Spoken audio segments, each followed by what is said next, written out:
like that. We didn't pay cash. We have an IOU in the future.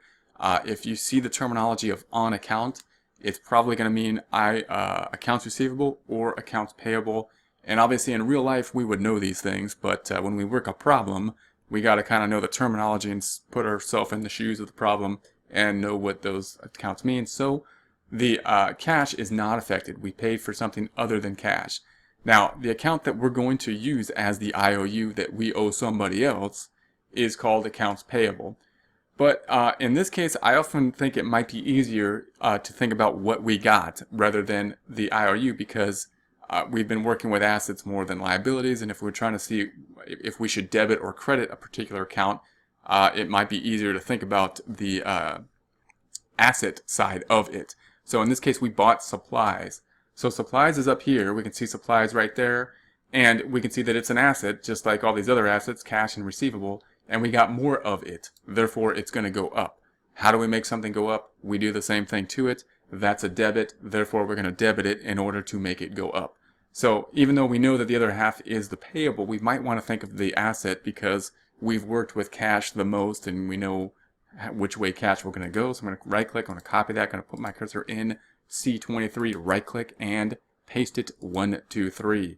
And that's going to go up then in cell D23, the amount being this 7.5. So we're going to credit something by the same amount, 7.5. So I'm going to put a negative of 7.5. We need to have an equal number of debits and credits in each transaction. And now we already know that we're going to credit the accounts payable. And we can now think that through. Does it make sense that we're going to credit the accounts payable? Well, accounts payable is a liability. Liabilities have credit balances represented by the brackets. In order to make it go up, we would do the same thing to it, which would be another credit, which makes sense because we owe more money now after this purchase. So it does make sense that we would credit the liability. Going to right click here, going to copy that. Going to go down here to cell C24, right click and paste it 1, 2, 3. All right, so now let's post this out. This is called the journal entry that we are going to post to the general ledger. So I'm going to make this a little bit smaller, like so. And then we're going to look this over and we're going to look for the supplies. By the way, you might be thinking, why is supplies an asset and not an expense? Many people might be expensing their supplies, and there's nothing wrong with that. But in this case, if the supplies were large and material to our decision making, then we should put the supplies on as an asset and then count them at the end of the time period and then expense them as we go. If, on the other hand, supplies is immaterial, say we bought like a 5-year supply of paper clips for like $25, you know, we're not, even though the paper clips are going to last a long period of time, we are not going to go through the trouble of counting the paper clips and expensing them as we use the paper clips. We're just going to go ahead and expense them. So the other reason we put supplies up here is because although we're not talking about inventory yet, we can account for supplies in a similar fashion that we will account for inventory. So we'll have an adjusting entry for supplies that will mirror the adjusting entry for inventory, meaning we're going to buy stuff, we're going to compile it. I think of it as like paper, being in the tax office.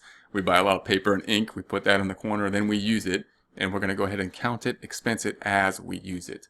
All right, so here's the supplies account over here, and it's in S20. So we're going to go ahead and say equals, and I'm going to point to that 7.5 in cell D23 and enter. And that makes the supplies go up to 885. We can see that 885 there as well. We're out of balance by the 7.5, and now we got to go to the accounts payable. So accounts payable, we can just barely see it over here. It's not quite the whole thing. So we're over here in AB10. And once again, it goes from V up to AB, and we have a negative 300 in there so far, a credit of 300. We're going to say equals. I'm going to hold down the left arrow till I hit the wall, go down to the payable of 7.5 and enter. So what happened? The 300 goes up by 7.5 to 7.8. We can also see that 7.8 over here on the trial balance, of course. So there's the 7.8. We can see that we are back in balance down here. We can see that there's no effect on the income statement from that transaction because we have no income or expense accounts that were affected from that transaction. All right, let's go down to the next one. Let's make our screen a little bit larger, back to 100% up in the taskbar over here. Let's scroll back to the left, and we are now on 521. 521 says, record services provided but for which cash has not yet been received. All right, so we did services, but we have not yet received cash. So is cash affected? And no, we did service, but we didn't get cash. So what did we get instead? If we did work, we're going to assume we got something. We're assuming we got an IOU called accounts receivable. So if we did work, we're still going to say, yeah, we received something. We received a promise to be paid. And therefore, this is an asset. It's not our favorite asset. It's our second favorite asset because it's going to be converted into cash, hopefully within like 30 days. So it's a debit. We're going to make it go up by doing the same thing to it because people owe us more money. Therefore, we're going to go ahead and debit accounts receivable. So I'm going to scroll down here. I'm going to put that on the top. I'm in cell C26. Right click, paste it 1, 2, 3. And again, you could type it in there, but I think that the copying and pasting is faster in my opinion. And then we're going to go over here, and that's going to be $8,000. And we're going to decredit something. Every transaction has to have an equal number of debits and credits. So then over here in E27, I'm going to put a negative 8,000. When we hit enter, we'll see those brackets appear. Then the only question is, what will that credit account be? Why are people going to pay us 8,000? Because we did work, and in doing work, we earned revenue. So revenue is down here. Remember, it's always going to be in order, meaning assets, liabilities, equity, and then revenue and expenses. Sometimes people get the assets and revenue a little bit mixed up in terms of they're both kind of like good things. They're both things that we like. Notice we like both sides of this transaction. We like the receivable. We like that people owe us more money. We also like the revenue, which is the income half of it, meaning that means we earned the revenue. So we earned the revenue. We're getting paid in an IOU at this time. That IOU will hopefully be converted to cash at a later time. So notice that the revenue account has a credit balance, and we need to make it go up. So we're going to do the same thing, which is another credit. Note that revenue always gets credited. So I'm going to copy that. I'm going to paste it 1, 2, 3. Revenue just doesn't normally go down. We don't do work and earn negative revenue, although we do have expenses that bring net income down. All right, so then let's post this out. I'm going to make this a little bit smaller. Let's go down to about 80 on the taskbar down here so we can see our general ledger. And then we're going to scroll up to accounts receivable. And I'm in cell S11. We're going to say equals and then point to that 8,000. And we got the 7,8 going up by 8,000 to 15,8. We can see that here on the 15,8 on the trial balance. Then I'm going to go to the revenue account.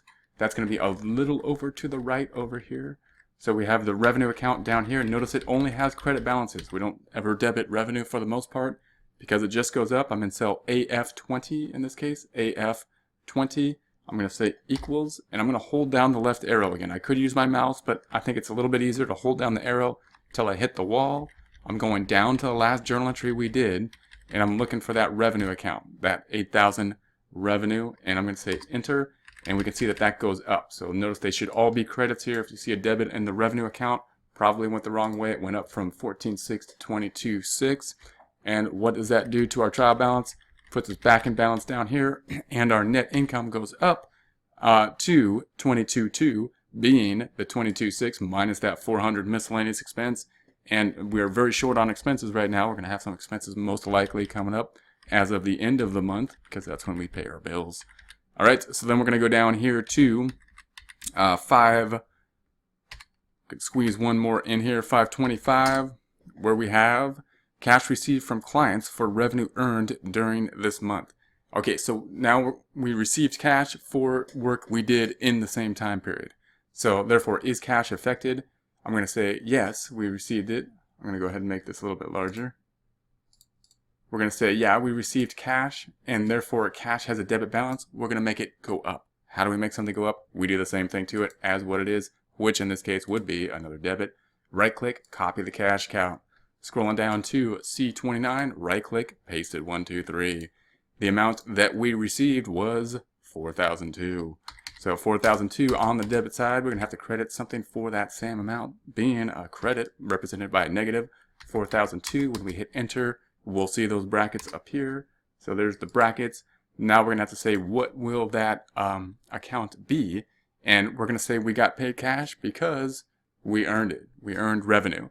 And we earned it in the same time period, in this case, in the same month. And so we can see our revenue account, once again, is down here. It has a credit balance. It only goes up for the most part. and it has a credit balance represented by the brackets. Therefore, we're going to make it go up by doing the same thing to it, which is another credit. Going to copy that. And we already knew that because we debited cash, so we already have that credit over here. Going to right click. I'm going to paste that 1, 2, 3. There's our journal entry. Going to make this a little bit smaller again, back down to 80 on the taskbar. Let's post this out. So here's our cash account. Going to scroll down and we're going to go to the next line. It's going to go up with a debit. So I'm in 014, cell 014 equals, and point to that 4002 and enter. And that makes the cash go up from 35.4 to 39.6. Then we're looking for that revenue account over here. So revenue is over here somewhere. Gonna go to revenue. It's a blue account. Notice it's in order. The green accounts are assets. Orange accounts are liabilities. Then equity. Then revenue. Here's revenue. It only has a credit balance. Gonna put equals in cell AF22 and hold down the left arrow. Go down to the last transaction. There it is. There's that 4002. Gonna say enter. And the revenue goes up once again from 22.6 to 26.8. And what happens to the net income? It goes up to 26.4. So that's the 26.8 minus the 400. And we're running out of room on the journal entries. What we're going to do at this time is unhide those cells that we hid earlier so that we can work on those cells. So we can see up here we got A, B, C, D, E, K. And so there's some missing cells in there. So I'm going to unhide the cells between E and K by clicking on the cell E when it has an arrow such as this, and then holding down the left click and dragging to the right so I get to cell L, letting go, and then I'm going to right click on that selected area and unhide.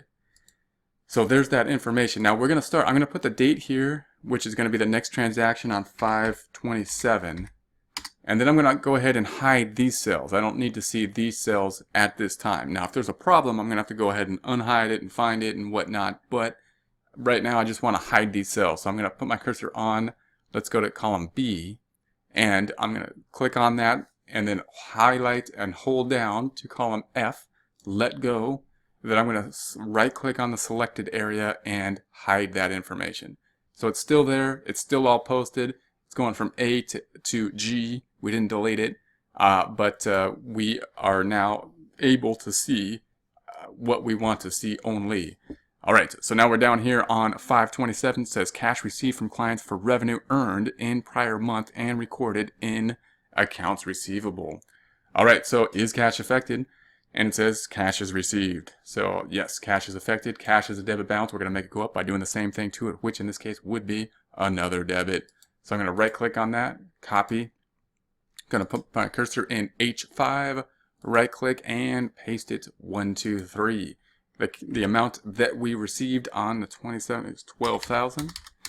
We're going to credit something for that same 12,000. So I'm in the credit column in J6 negative 12,000. And what are we going to credit?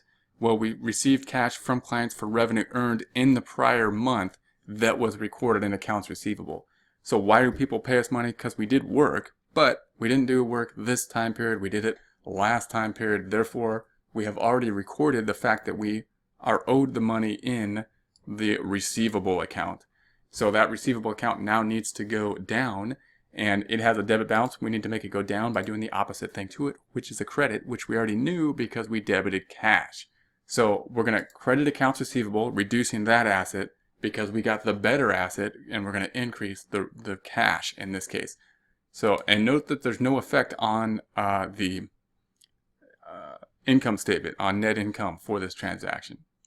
Copy and paste it 1, 2, 3. And that's because even though we got cash, we recorded the revenue when we earned it. And that was last month. All right, so now we're going to post this out. So we're going to go into the cash account over here in cell 015 and say equals, point to that 12,000 up here. And when we hit enter, the 39.6 will go up to 51.6. Then we're going to look for the receivable. That's right over here, right next to it. And we're going to, I'm in cell T12. And we're going to say equals and point to that 12,000. This is a debit. That's a credit. That's going to make the account go down. Oop, I think I missed it. Let's say equals and point to that 12,000. Makes it go down. There it goes. All right, down to 3,008. We also see that 3,008 over here. And we can see that we are back in balance by the green 0, meaning that the debits minus the credits equals 0, and we are good, back in balance, ready to go to next transaction being on 5/28. All right, so that says we paid employee for salaries incurred. All right, so we paid our employee for a salary that was incurred.